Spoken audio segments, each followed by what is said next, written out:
আসসালামু আলাইকুম, মিরান্স একাডেমিতে আপনাদেরকে স্বাগত। আজকে আমরা একটি নির্দিষ্ট অন্তরজের সমাধান নিয়ে আলোচনা করব। এখানে আমাদের নির্দিষ্ট একটা অন্তরজ দেওয়া আছে কি sin ইনভার্স x স্কয়ার ভাগ 1 প্লাস 1 মাইনাস x স্কয়ার তার উপর দুই। এখানে আমাদের সীমা দেওয়া আছে কি 0 থেকে 1। তাহলে এটা আমাদের সমাধান করতে হলে সর্বপ্রথম ধরে নিতে হবে যে আমরা ধরি কি ধরবো, এই যে sin z সমান ধরে নেব sin ইনভার্স x। এখানে কি করব, z equal sin inverse x যে ধরছি এটাকে আমরা x এর সাপেক্ষে অন্তরীকরণ করব। ঠিক আছে, আমরা কি জানি যে sin ইনভার্স x কে অন্তরীকরণ করলে কত হয়? sin inverse x, sin x কে অন্তরীকরণ করলে কিন্তু cos x হবে। sin ইনভার্স x কে অন্তরীকরণ করলে হয় হলো 1 ভাগ √1 মাইনাস x স্কয়ার। ওকে, তাহলে এখানে sin ইনভার্স x আছে, যেহেতু আমরা এটাকে অন্তরীকরণ করি x এর সাপেক্ষে কি হবে 1 ভাগ √1 মাইনাস x স্কয়ার। এখন দেখতে পাচ্ছি এই যে dx টা ভাগ আকারে আছে, এটা এই সাইডে গেলে কি হয়ে যাবে, গুণ হয়ে যাবে। তাহলে 1 ভাগ √1 মাইনাস x স্কয়ার dx। এই পর্যন্ত কি আমরা বুঝতে পারছি? এখন আমাদের কাজ কি হবে, সীমার পরিবর্তন করে নেওয়া।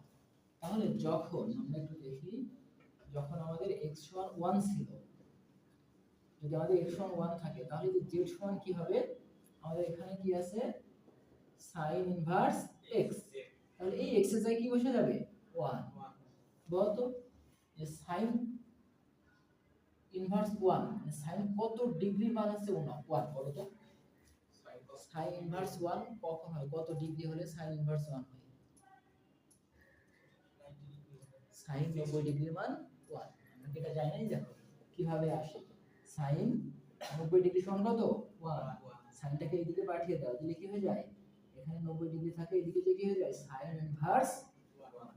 বুঝাতে পারছি? তাহলে এটা কি হয়ে যাবে 90 ডিগ্রি। আমরা 90 ডিগ্রি কিভাবে লিখতে পারি, পাই ভাগ 2। ওকে, আবার দেখো যখন x সমান 0 তখন, এখন আমাদের কি চলে আসবে 0 আসবে। বলো তো sin ইনভার্স 0 কখন হয়?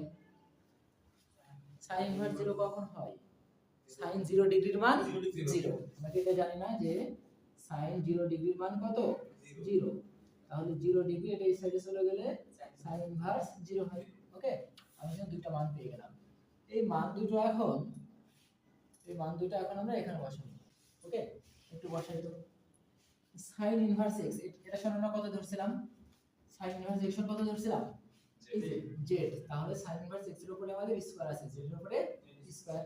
এটা ভাগ আকারে আছে মানে কি নিচে আছে না, 1 বাই আছে।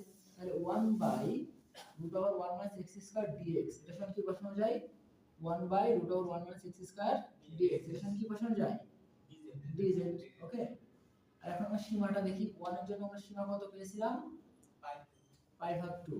0 এর জন্য আমরা সীমা কত পেয়েছি 0। 0 এর জন্য আমরা এখানে কত পাবো 0 আসবে না? এই পর্যন্ত তো আমরা বুঝছি, তাই না? এখন এই ইন্টিগ্রেশনের একদম প্রথম যে সূত্রটা সেটা এখানে পড়বো। বলো তো ইন্টিগ্রেশনের প্রথম সূত্র কি?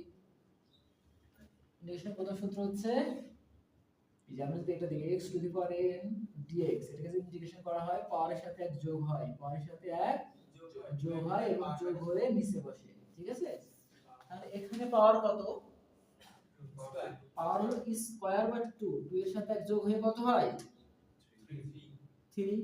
আর 3 টা কি হয় নিচে বসে। বুঝা গেছে? ওকে, আচ্ছা আমি দরকার এইভাবে বসিয়ে দিই তাহলে আরো ভালো বুঝবে।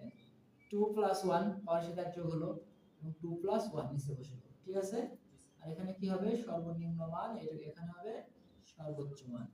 এরপর আমরা কি করব, এই যে নিচের এই 3 টাকে বাইরে বের করে নিই, কারণ এর আমাদের কোনো কাজ নাই।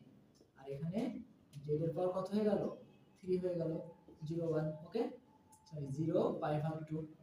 বুঝতে পারছি এই পর্যন্ত?